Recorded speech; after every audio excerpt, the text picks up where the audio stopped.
여러분 안녕하세요. 오늘은 이제 그 기출 분석을 제가 어떻게 했는지 그 자료를 나눔하려고 하는데 일단 그 전에 자료가 어떻게 생겨난 건지 먼저 말씀드릴게요. 먼저 여기 보면은 예상 모범 답안이라고 되어 있잖아요. 그러면은 이 예상 모범 답안은 이제 분홍색이랑 빨간색으로 나누어가지고 빨간색은 진짜 그 무조건 토시 하나 안 틀리고 그 키워드가 반드시 거기 안에 들어가 있어야 되는 그런 키워드를 빨간색으로 했고 분홍색은 그냥 뭐 꼭 키워드는 아닌데 맥락만 통하게 작성하면은 답안으로 처리되는 그런 거를 분홍색으로 했어요. 그러니까 무조건 딱 그 단어가 없어도 되긴 하는데 이제 맥락은 무조건 통해야 되는 맥락은 반드시 같아야 되는 그런 내용을 분홍색으로 처리했습니다. 그리고 문제 유형은 수능형이랑 암기형으로 나누었는데요. 일단 수능형이라는 거는 그 암기보다는 우리가 제시된 그 지문이랑 발문 그리고 자료에 근거를 해가지고 그 딱 제시된 거에 딱 부합하게 쓰는 게 더 중요한 문제 유형이고 암기형은 그냥 외우면 틀리고 외우면 맞고 못 외우면 틀리는 그러니까 무조건 그냥 단순 인출 문제 있잖아요. 그런 문제를 암기형으로 했어요. 그리고 그 암기형 빼고는 그냥 거의 다 수능형으로 했다고 보시면 돼요. 그래서 사실 우리 임고 시험 문제도 진짜 단순 인출형 문제는 그렇게 많지 않아요. 딱 외운 거 기반해가지고 지문에 제시된 거에 부합하게 쓰는 그런 능력을 요구하는 문제가 더 많기 때문에 수능형 문제 더 많아요. 그리고 이제 그 난이도는 상중하로 나누어가지고 이제 상 같은 경우에는 다른 사람들도 다 틀리기 때문에 틀려도 괜찮은 문제 그러니까 맞추기 좀 어려운 문제 상으로 했고 하는 진짜 무조건 맞춰야 되는 문제 실수하지 않는 이상 무조건 맞춰야 되는 문제를 하루 했고 그리고 남은 거를 그냥 다 중으로 했어요. 그래서 이제 교수님의 문항 설계 과정을 이제 볼 텐데 이거는 뭐냐면은 그러니까 교수님이 문제를 내실 때 진짜 무슨 생각을 하면서 문제를 내셨는지 그 교수님의 생각을 제가 추론을 해가지고 써놓은 거거든요. 그러니까 제가 기출 분석할 때 교수님이랑 스터디한다는 생각으로 기출 분석했다고 말씀드렸잖아요. 그 스터디를 하면서 이제 교수님의 그런 생각을 읽어낸 거 그거를 제가 문항 설계 과정에 써냈어요. 그러니까 교수님의 뇌를 한마디로 좀 써낸 거죠. 그래서 이제 요구사항 보면은 이제 요구사항의 출제의도랑 같은 건데요. 그러니까 교수님이 무엇을 요구했는지 같은 소재를 내시더라도 교수님마다 그 요구하시는 학습 수준이 서로 다르거든요. 뭐 예를 들어서 주목가설에 대해서 내고 싶은데 뭐 주목가설의 키워드를 외웠는지를 묻고 싶은 교수님은 그 키워드 빵꾸 뚫어가지고 그렇게 내겠지만 주목가설을 그냥 이해만 하고 있으면 된다고 생각하는 교수님 그러니까 그 정도의 학습 수준을 요구하는 교수님은 그 키워드 굳이 안 외워도 그냥 적용해서 쓸 수 있게 문제를 내거든요. 그러니까 같은 소재를 내더라도 요구하는 학습 수준이 다르기 때문에 우리가 그 수준에 조금 맞춰가지고 공부를 해요. 너무 쉽게 냈는데 너무 많이 외워놨으면 좀 그렇잖아요. 반대의 경우도 마찬가지고 그래서 딱 그 학습 수준에 맞춰서 공부를 해야 되니까 그거를 좀 써놨고 요구사항을 써놨고 그리고 요구사항이 이제 지문으로 이렇게 드러나는 거거든요. 그러니까 교수님이 하시는 그런 외침이랑 교수님이 수험생한테 하고 싶은 말을 다 지문이랑 문제에 써놓을 수밖에 없어요. 그래서 그 문제랑 지문의 그 요구사항이 어떤 식으로 구현이 됐는지 그리고 문항 설계를 할 때 어떻게 이렇게 문항을 설계를 하는지 뭐 뭐랑 대응되게 써놨는지 이런 문항 설계 과정 같은 것도 다 적어놨어요. 그래서 이제 한마디로 이거는 이제 교수님이 우리한테 하는 말 그러니까 교수님이랑 스터디를 한다면은 이렇게 말을 하시겠구나 이런 내용을 좀 써놨다고 보면 돼요. 그리고 이제 교수님께서 참고하신 기출문제 이거는 이제 그러니까 문제를 만들 때 교수님이 그러니까 기출문제를 참고할 수밖에 없어요. 문제가 갑자기 하늘에서 뚝 떨어지는 게 아니잖아요. 그러니까 이제 기존의 문제를 가지고 변형해서 낼 수밖에 없는데 그럴 때 이제 어떤 문제를 참고했는지 그거를 이제 형식이랑 소재로 나누어서 나타냈는데 이제 형식이라는 거는 뭐냐면 그러니까 비슷한 형식의 문제다. 그러니까 비슷한 아웃풋 기능을 요구하는 문제다.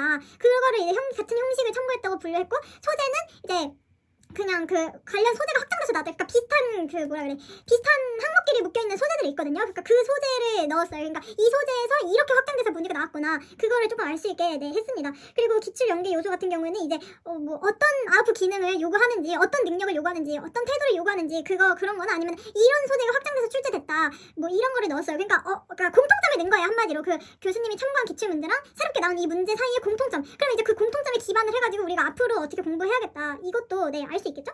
그래서 아무튼 근데 여기서 이제 제일 중요한 거는 이 요구사항이에요.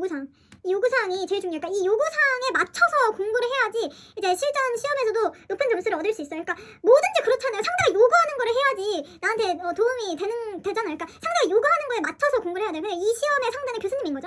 그러니까 교수님이 요구하는 그 수준, 그 내용, 그 요구사항에 완전 딱 맞춰서 그러니까 물론 완전 이렇게 퍼즐 맞는 것처럼 완전 이렇게 딱 맞게 될 순 없죠. 뭐 그러면 무당을 해야겠죠. 무당을. 근데 이제 그 최대한 그 요구사항에 맞는 방향으로 공부를 해야 된다. 그러니까 그 말이에요. 그러니까 요구사항이 이렇게 있으면은 여기에서 돌아다니면서 공부를 해야 돼. 뭐 다른 데 막 왔다 갔다 거리면서 하면 안 된다는 거예요. 그러니까 최대한 요구사항에 맞게 공부를 하려고 노력을 하면은 그 수준에 비슷하게 그래도 문제가 출제된다.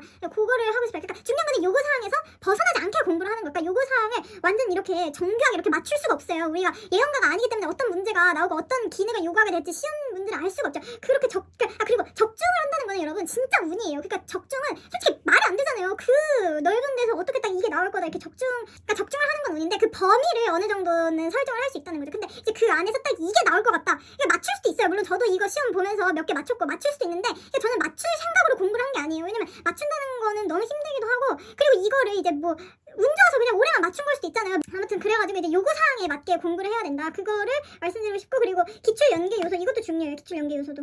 그러니까 이것도, 그러니까 기출에서 반복되는 게 이제 반복되는 거라는 거니까 이것도 중요하고, 그리고 이제 이것들 말고도 합격자의 현실풀이라고 해갖고, 이거는 이제 제가 실제로 그때 시험장에서 문제 풀면서 느꼈던 점들, 뭐 약간 그런 거를 이제 써놓은 거고, 그러니까 이런 팁 같은 것들이 좀 있어요.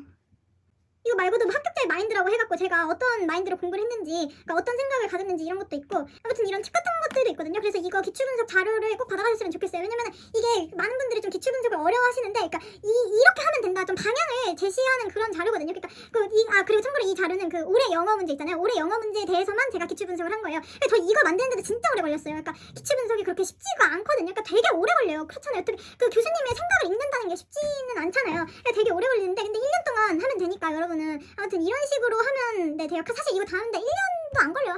제가 봤을 때 한 6개월 그 정도만 할 수 있거든요. 그러니까 지금 이제 인풋 열심히 하시고 이제 뭐 개강이나 이때쯤부터, 그러니까 지금 당장부터 기출 분석하기 좀 힘들 것 같다. 그러면은 개강 한 3월서부터 해도 돼요. 그래도 절대 늦지 않거든요. 그러니까 진짜 3월 아니고 4월부터 해도 돼요, 사실. 그러니까 아무튼 절대 안 늦으니까 그렇게 하고, 근데 이제 너무 또 기출이랑 동떨어지게 학습하면 안 되니까 그냥 분석까지는 아닌데 그냥 이렇게 그냥 보기는 하세요. 그래도 기출을.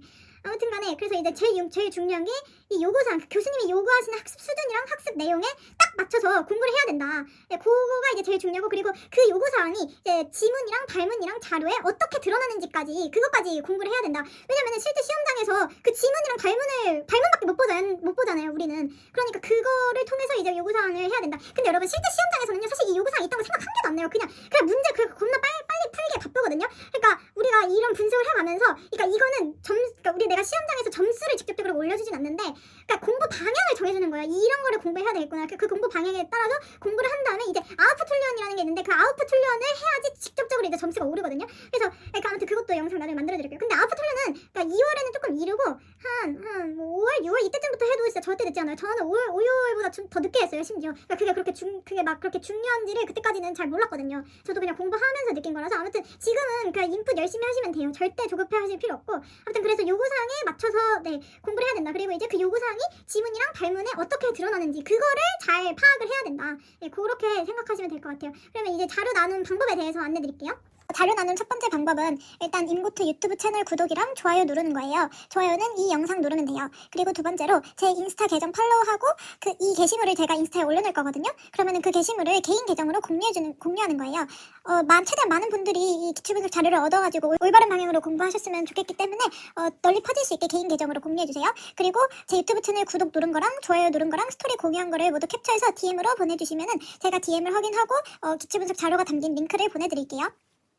그리고 혹시 인스타 계정이 없으신 분들은 유튜브 댓글 꼭 달아주세요. 감사합니다.